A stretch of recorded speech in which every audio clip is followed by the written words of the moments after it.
They would kill us. Amy Otteson and her family were vacationing in several cabins on the Gunnison River in Colorado, just as they did every 4th of July. But as Amy was getting her 3 children ready for bed, she noticed 2-year-old Gore was missing. I kind of went out to the porch when he didn't, hear my call or answer me, and that's when I saw that the screen door latch had been undone. Amy called out to the family, who spread out to search the 40-acre property.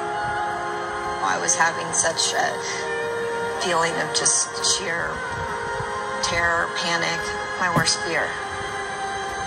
We're not going to find him, and I'm never going to know what happened. After 25 minutes, Amy heard a cry coming from the irrigation ditch that ran behind her cabin. But it wasn't her son's. And I rounded the bend to on the far side of the irrigation ditch, and I could see my cousin holding Gore in his arms, and he was limp, just white as a ghost. He found Gore trapped under a log in the ditch. Amy's mother called 911. Amy's father, a retired surgeon, and her cousin Suzanne, a nurse, began CPR. He was not breathing. He had no heartbeat. He was notorious for rosy cheeks, and he did not have that. He was completely pale. He was dead. When the ambulance arrived 15 minutes later, Gore still had no heartbeat. It's over.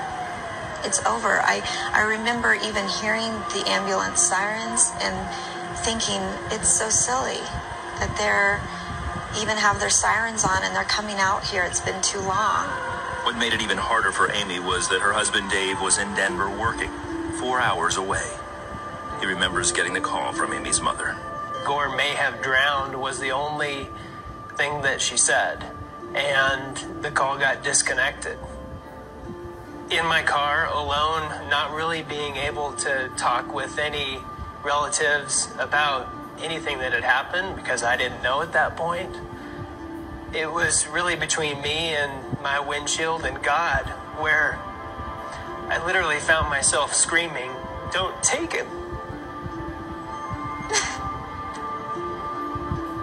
Gore was rushed to the local hospital where friends and other family had gathered in the waiting room to pray. So immediately people were praying that he would even begin to breathe again, that his heart would start to beat again. And a nurse came in and she said, we've got a heartbeat. I was so shocked after all this time of almost an hour of thinking that he wasn't even alive. I thought to myself, he has a heartbeat. He has a heartbeat. I think I was so relieved and also maybe scared of being hopeful. Then Gore began breathing and was life-flighted to Children's Hospital in Denver. While Amy and her parents were making the long drive, Dave arrived at the hospital.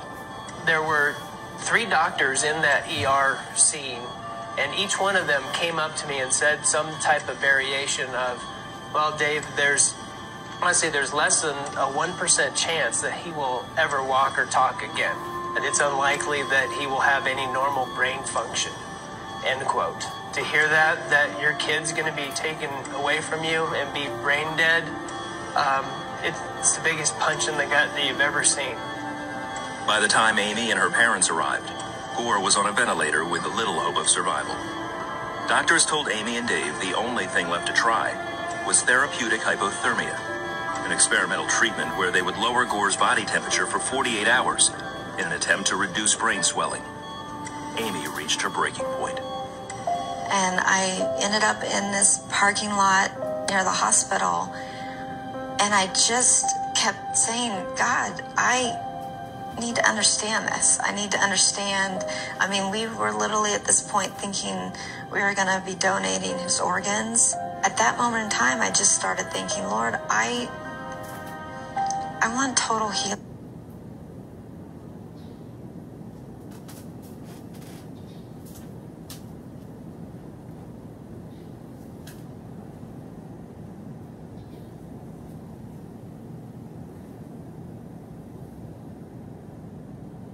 And just heal him completely. I, as clear as day, felt an overwhelming sense of peace that I've never experienced since, and I felt God saying, I am in complete control. I am in complete control. Over the next 48 hours, friends and family across the country prayed for Gore. With the treatment over, Amy and Dave waited as medical staff slowly brought Gore's body temperature back to normal. Then, finally, he opened his eyes. It felt like, gosh, God, I knew you were big, but this is huge. This is huger than anything that we can, in our human minds, even imagine. I thought, Lord, you have heard all these hundreds, if not thousands of people praying for Gore, and you've responded. You know, just to see him open his eyes again was something I thought I was never going to see again. The next day, doctors took Gore off the ventilator and ordered an MRI. And we received a phone call.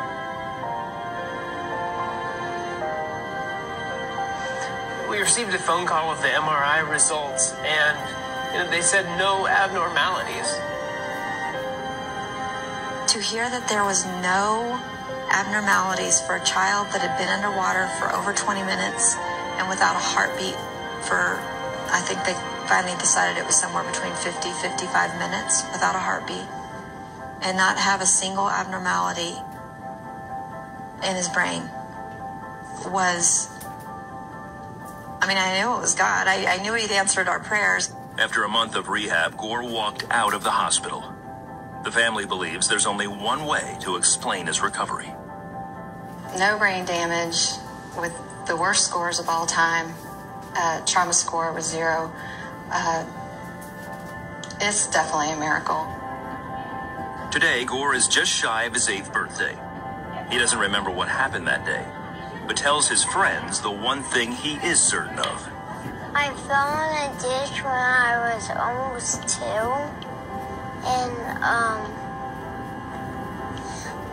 it was a miracle. So they're like, but if you died, how are you right here now? I'm like, because it's a miracle. We feel like our prayers were answered 3,000-fold. He's a joy in our lives, and he's still a handful, which a lot of 7-year-old boys are. And so he's just a pure joy to see him smile and live a normal life. Seeing a miracle firsthand to the degree that we saw this, I always believed, had such a strong faith, and knew that God performed these miracles. But I just thought, Lord, wow, that is incredible that you didn't just give us him living. You gave us our son perfectly whole. Perfectly whole.